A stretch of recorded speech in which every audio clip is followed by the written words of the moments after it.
All right, so we're going to resume, and I've got this spreadsheet, and this is I'm going to walk you through the running example first. And so I have the 3 sets of data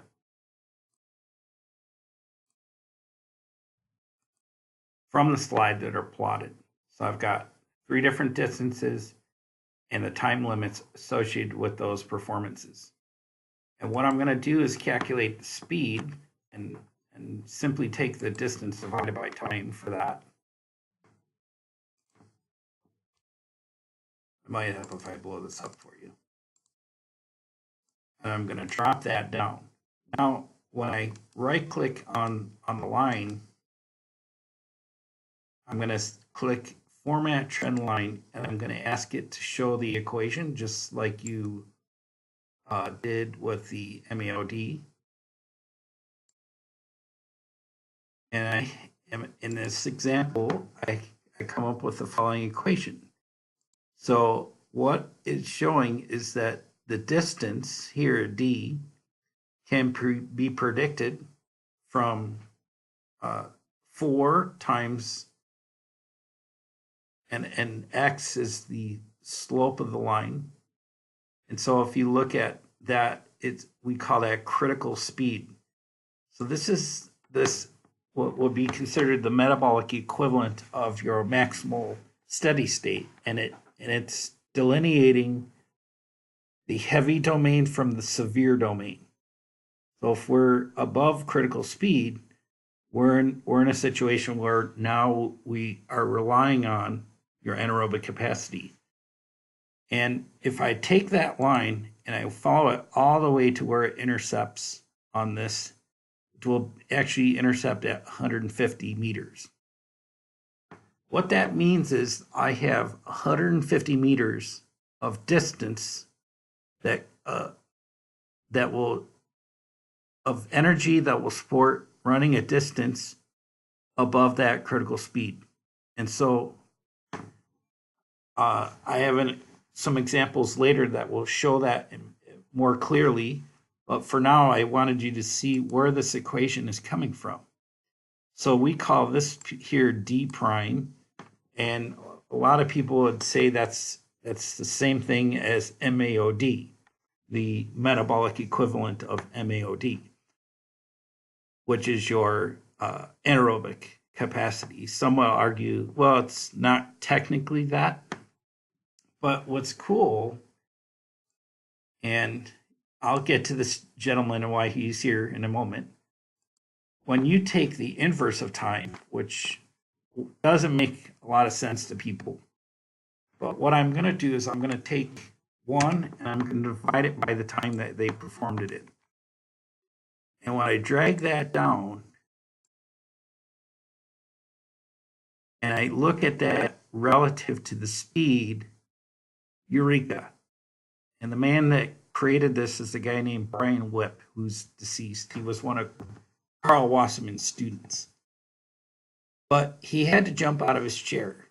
It's one of those holy crap moments, because I'm not sure how you figure this out, but he stumbled upon it. And why this is relevant is a lot of times we want to figure out, well, what's the how long can I go at a particular speed? What's really cool about this is he transformed the math. If you look, the equation for this is I can predict any speed along this line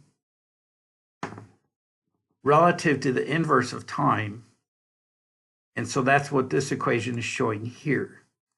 Speed equals D prime, or 150, times X, which is the inverse of time, plus the critical speed. Now, most people don't deal with this parameter of inverse time. It's kind of nebulous. And so if you transform the equation, you get to where, oh, this makes a little more sense. I can calculate the speed using D prime for a given time limit plus the critical speed. And when you plot the speed relative to time, I'm going to back this out. you can see that there's a relationship that appears. And this curve is plotting the real data. You can see that. So this is the distance and the 3 different speeds that are associated with those time limits. I can also predict a time on a point on this curve that wasn't collected. So this is giving me a speed per distance. This here is giving me a speed per time. So if I want to pick out a point that's associated with a time limit of 300 seconds, well, I can visually see that here. It'd be about 450. Or I can simply just type in this equation. So let me do a quick copy paste for you. So if I wanted to know the speed associated with I know my d prime is 150. I'm predicting to a time limit of 300 seconds. And my critical speed, which is that dashed line, is 4 meters per second. It would help if I had the equal sign on. So now I see, well, that's 4.5. And if I draw that out to the line, you can see where it intercepts for a time limit of 300 seconds. So that's a pretty neat, this is something that MAOD failed to do. I could measure 2 people in the class and say, all right, here your MAOD is 2 liters, and person B's MAOD is 1.5 liters, and odds are I can tell you who performs better, but I can't tell you by how much, and I can't give you a specific time limit associated with that performance. With the critical speed concept, I can. And it's pretty easy because I just simply need a stopwatch to measure these different distances. Or I can go and look at recorded performances. So cycling, let's do cycling here. This is the cycling tab. Now to calculate power associated with a given time limit, I'm gonna have to think here for a minute because it's been a while since I've done this. I think all I need to know is the cadence. So if I did say 80 RPM, and I'm on an ergometer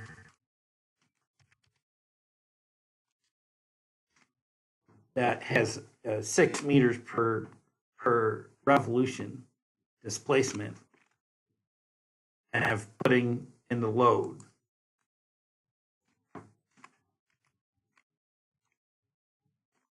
All right, so I'm remembering how to do that. So this is the old way of doing it if you had a Monarch ergometer. So now I'm plotting, you can see here that the higher my power output relative to critical power, which I don't know yet, but I can see the plot of these performances here. It's also a curve, just like the running curve. Now let's do the inverse time.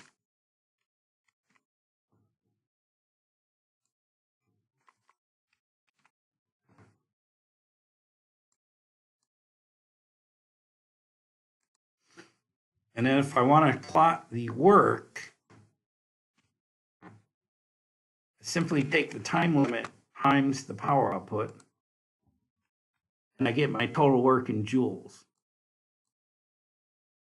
Now, most people don't deal with this. Like, oh, I did 85 joules on my bike today. You know, we don't walk around talking like that. But what I see here is the same plot. This is the same idea as the distance time model. If I would have started explaining this to you with cycling, I would have totally lost you here because of the math. There's a little extra math involved. But now you're starting to see, oh, okay, this is the critical power of 278 watts. the W prime is 9,533 joules. And if I plot, so I can do the same math with cycling as well. Let me pull back up the slides and see if this helps make a little more sense for you. So I've got a photo of Isaac Newton. And what I had discovered messing around with this idea is that if you take this block of work and I cut it in half, and I stack that block over, you can see the corner touches the curve. So half the distance, I double my time. If I go a third of that difference, I triple my time. If I go a fourth, I quadruple. Well, that sounds a lot like the kinetic energy equation, does it not? So the same work is being done. The higher the power output, I'm doing more of that work in less time. Or I can choose to spread that out. So here it is with speed. I take half of my difference here. This is a critical speed of 4.25. S150 is the speed that I'm averaging for the first 150 seconds. I take the critical speed and multiply that by time. I know that at that speed, I'm covering 637.5 meters. If I take that bin and double it, I'm going to calculate there's 1,275 meters of that performance that I did on pure oxygen. But wait, because there's W prime or D prime for running. And when I take that whole distance that's covered and divide that by 300 seconds, guess what that equals? Riddle me this. I think this is just so cool.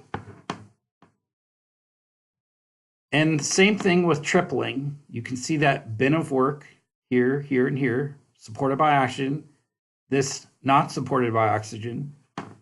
And now I divide that, and I come up with the 2025 here, which is equivalent to a third of the speed. Now, what can you do with this model? This is pretty cool. You may not recognize these people, but they're Prefontaine. My office mate over here, David Mandeville, who's also a new person on campus. He's got a picture of Prefontaine in his office. He loves Prefontaine. He was an American runner, and at one point he had held the record for like 4 different distances. But he was a really small guy. But he was just a freak of nature. And if you want to learn more about him, they've actually made 2 movies about him. One is like Without Limits, and I think the other one is called Prefontaine. His coach there is Bill Bowerman, who is the co-founded Nike. And if you want to watch the Olympic trials of people who are trying to compete for the U.S. track and field team, you go up to Eugene, Oregon, and you'll see the track is called Prefontaine. Unfortunately, he passed away at a very young age. But what I've taken is I went out to Google and I found his times for a bunch of different distances. When I plotted that out, I get 6 times 6 is his critical speed, and 200 is his D prime, and that's a pretty good fit. So if I saw an R square that was like 0.7, I'd say you got a bad data. You probably need to retest this specific distance. And sometimes people will call this R square the I'm thinking the goodness of fit is what they refer to it in the annals of critical power literature. There's another picture of Pre. That's probably taken 2 months before he passed away. So Pre had a bad strategy going into the Munich Olympics. It was Bowerman who took the blame too. They were calculating his split times and they were saying you should try to hold back, and then at the end of the race you'll beat Lasseverin. Well, turns out history tells us different. Here's Pre's actual time in that race in 1972 Olympics. And then here's Viren's time, who captured the gold. And I'll play a quick video for you because the what you see with Lasseverin is in comparison to Pre. Here's Pre's D prime 200. You can see Viren's got a much higher D prime of 268, but look at his critical speed. Remember, Pre is at 6. Viren is at 5.87. And you're going to see Viren's D prime in full view on this video.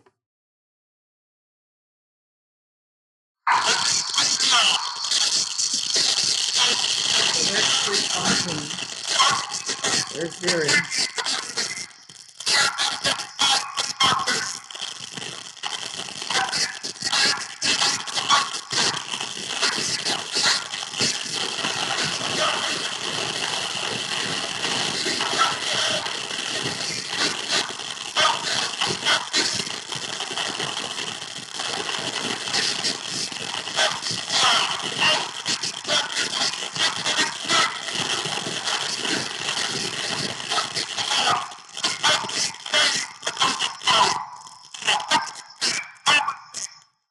Did you catch that? What you just saw was D prime in your face.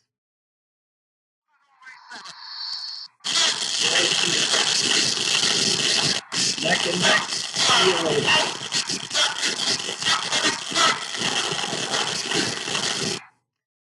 So Viren had D prime, you can think of it as kick. And Viren had a kick that was to be feared. And the only way you're going to take out Viren is by making him use the D prime during the race. And if he uses it up, then there's nothing left for him to do. If Pre would have ran a better strategy, he would have captured the gold. He would have captured it by 3 seconds, almost 3 seconds. Because if you look at his metrics for 5,000 meters, you take the distance, or D prime, subtract his D prime from the distance, and divide that by his critical speed, he could have got a 13:20. And I'll spare you the interview, but he raced in LA about a month later, and they interviewed him after the race. He broke the 4-minute mile in that event, and he wasn't even a miler. And at the end of that interview, he basically says the only way I can win races is by running out front. You're darn right, dude. You needed to use that 6 meter per second critical speed, and you would have drained the kick out of Lasseverin. So let's get more recent. I put this out on Facebook before the Olympics, and I told anyone that would listen, this is the race to watch. So this is the 1,500 meter race, the women's, and here's the Olympic. She's not only the former gold medalist, she has the world record for this distance. So imagine racing against Dababa. You know, you're racing against the person that holds the record. It's like Tyler Gay when he beat. And if you haven't checked that out, you really should. The 200 meter. Tyson Gay. He beat Bolt, Usain Bolt, and you're just like, how do you do that? So it was pretty cool. Track and field's been pretty cool lately. So this is Kim Yegon, Faith Kim Yegon, and you can tell at the beginning of the race, all the commentators, the AP does their polls. Nobody had this woman winning, and I'm like, look for the upset. This woman is going to beat her. I'm going to just tell you that right now. And if you look at the math, you see how tightly these women are with critical speed and D prime. So if she's off just a little bit, and you know this woman, she keeps losing races to her, you know she's going to want to take it. But her strategy going into the race should be try to hang as much as you can. At the end of the race, you'll take it. He put on where they tried to break the 2-hour marathon, and my former student Nita, she was part of that group that went over to Italy, and they came so close. What a devastating thing! And I'm just like, if you guys had me there, he probably would have did it. I say that in jest, but with sarcasm, there's always a hint of truth to it.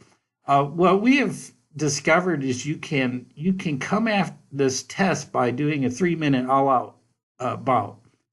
So I'll show you a quick video of that.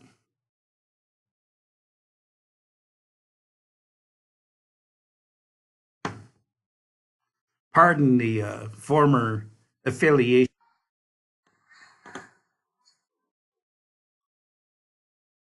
That's Brianna West. She was a author on one of our papers. She's kind enough to be a subject as well. So what you do is you basically pull this data. You can either plot split times on a track. So if I play the video again, you'll see how we're doing it with the tape recording.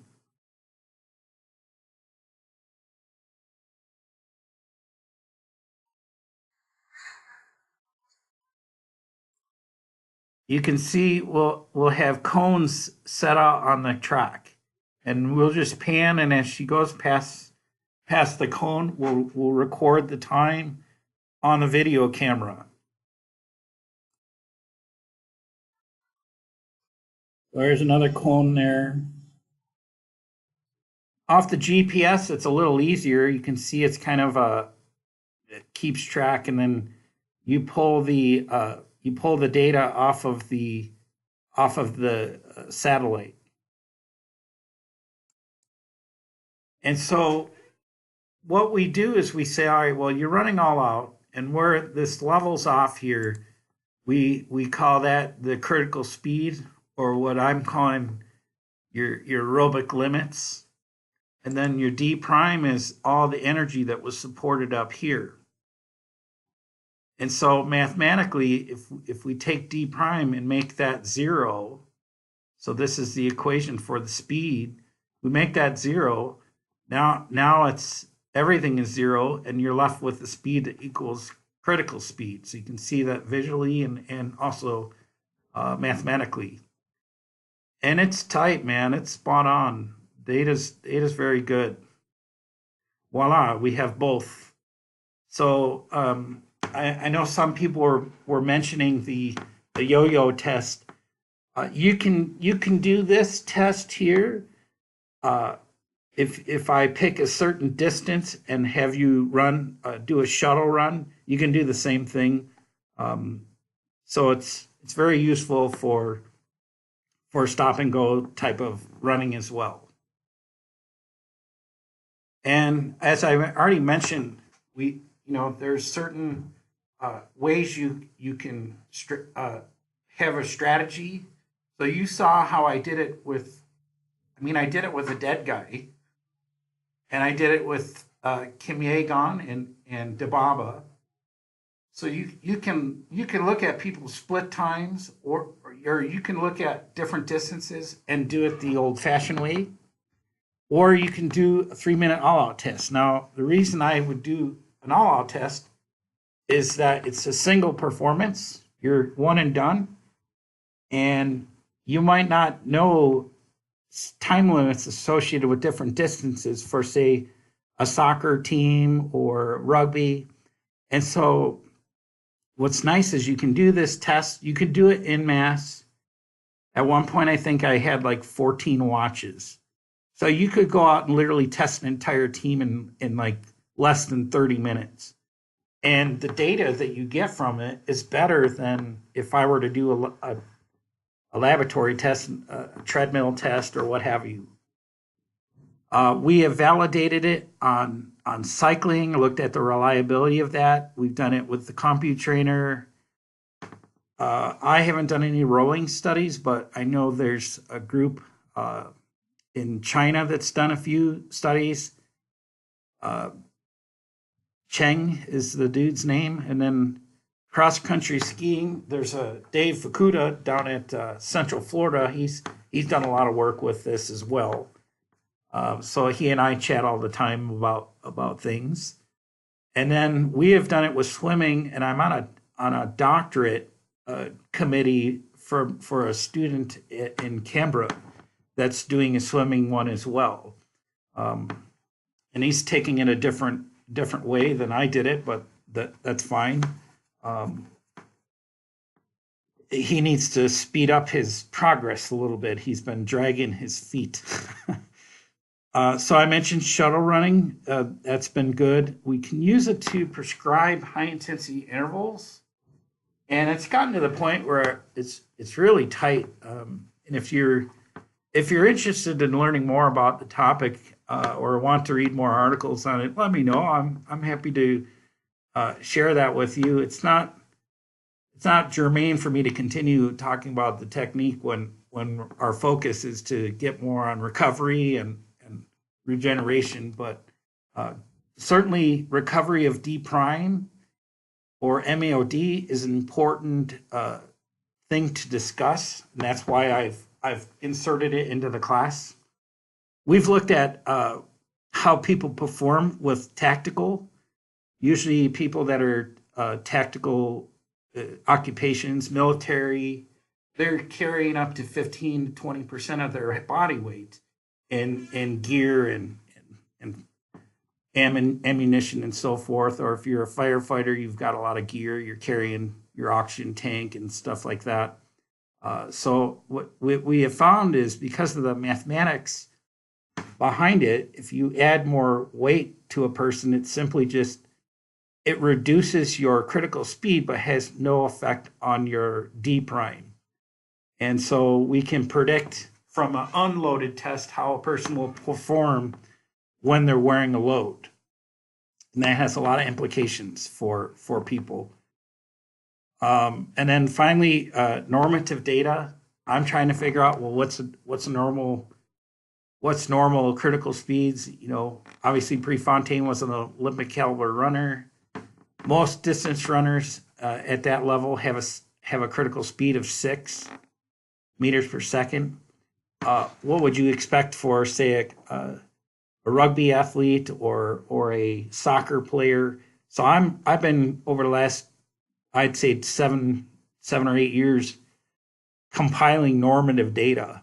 So it's going to take me another 3 or 4 years before I can write that single stinking paper. But when I get it done, it's going to be very important, because as more people learn about this technique, they're going to want to know, well, how good is that performance? How does that weigh up? How do I compare with a high level? If I'm a rugby player, how do I compare with a high level rugby player? So I'm going to end with a bang here. Hang on. I got somebody at the door. Okay, so now I'm going to end with a bang. I just had a quick interruption here. This is Roger Bannister, and if you don't know who he is, shame on you. He was the first man to break the 4-minute mile barrier. Once again,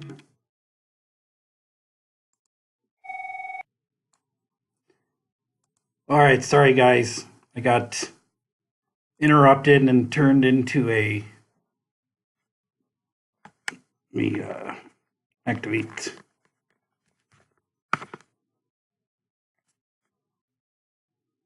Here we go. So I was on a three-hour hiatus there. I'm back. I'm almost done with these slides. Sorry. I wanted to end with a bang. Bannister, he's quoted oftentimes saying this or similar things. The man who can drive himself further once the effort gets painful is the man who will win. And he believed he willed his body to do what it normally wouldn't allow him to do. And a lot of sports psychologists would probably subscribe to this idea. But I have a different perception. So I plotted Bannister's records and calculated what his critical speed, which you remember he was at 6, so 6.15. Wow, that's cruising. And if you look at the annals of his biography and what he was doing at the time, and it's hard to find a lot of direct quotes, but this is one of them. And this man, McWhirter, was one of his running buddies. And he always trained with people trying to push him. You know, you can either have the carrot or the stick to your behind, and he was a believer that you had to have somebody there to push yourself. We trained less than 3/4 of an hour, maybe 5 days a week, and he didn't have any time to do more.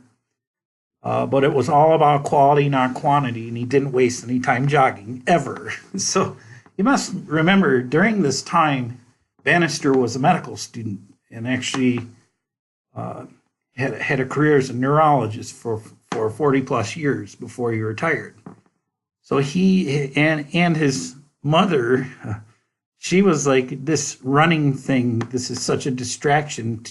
You know, you're quit screwing around, you get back to studying, you're going to be a doctor. So this was kind of a hobby, right? A side distraction. I'm sure his mother since recanted her position on the topic because he's probably one of the most famous guys for breaking that record. And what he did was he rested 5 days before the event. And when you do that, you have an opportunity to increase your glycogen stores, or in our case, D prime. So I had some research early on in my career where I found, and this is true of the MAOD as well, that this here can fluctuate and up to 20%. And I think a lot of that fluctuation is due to the fact that if you're inconsistent with your diet and eating, it can drastically affect your the amount of substrate you have on board. So 20% is a very reasonable percentage that you see in the literature. And so what I did was just say, well, simply took his D prime and I multiplied it by 16, added 16% to it. And when you do it and work the math backwards, you see the actual time that he raced. And I make the argument, and I showed you earlier this study. Here's the evidence of where that came from. So this is a master's student I had, and in 2011 we cracked MSSE. It's a hard journal to get published in, particularly from an unfunded study. So I did a backflip when I got that acceptance letter. And truthfully, I should have been the lead author because the dude just didn't really pull this weight. But you can see here the 20% where I got that from. And I've made the argument with the help of these gentlemen here, and I've showed you these before they did the affective responses. When you looked at the results, you could see when the person has less glucose on board, or they were in one condition where they had no Gatorade, and their feeling scores were rapidly declining, and they fatigued earlier at the same intensity. When you have the glycogen on board, you feel it takes longer for your feelings to unsettle, but they will eventually, because this is above critical power. And so as you are depleting this W prime here, you become more aware of things are really hard down there. And if you've ever experienced this yourself, you know within the first, if you're going to go off for a run that day, you know within the first few steps, this is going to be a tough run, right? Your body has a way of sensing the substrate, the level of substrate that you have. And so if you walk out, go for that run, right away you start having this rapid decline in sensations, then you're really reflecting on what's happening and what's available in the muscle. So I would argue that Bannister, the reason he broke that record, and he knew he was going to do it, he said he knew it was a windy day, it was raining, and he knew within the first 100 meters, I'm going to break this record today. This is going to happen.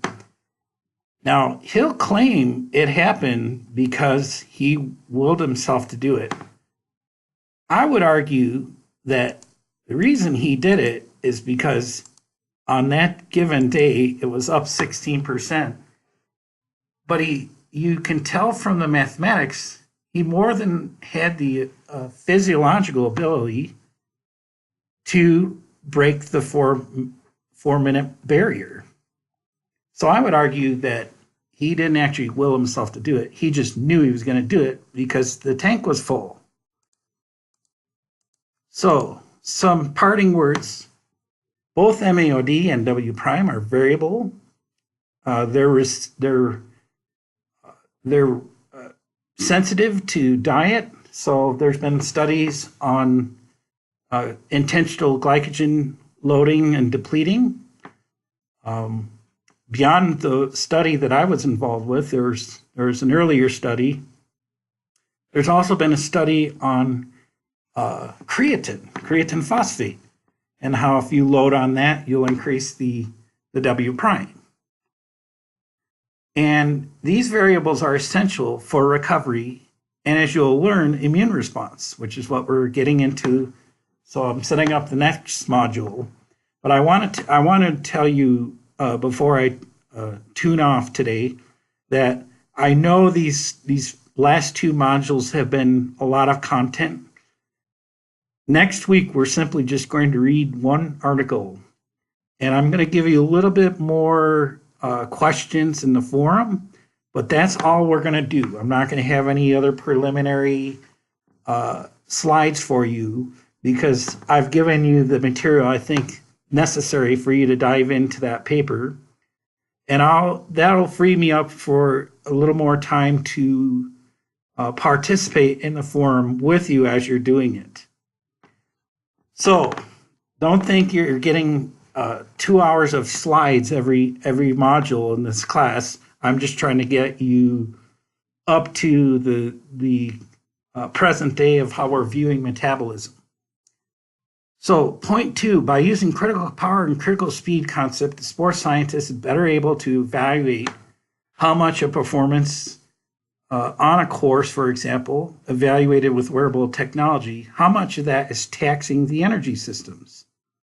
If you measure critical power W prime, or if you know somebody's critical speed in D prime, and you have wearable technology, now you can see how this is a game changer, right? There's no more guessing. We can figure out exactly how you're performing in a given moment.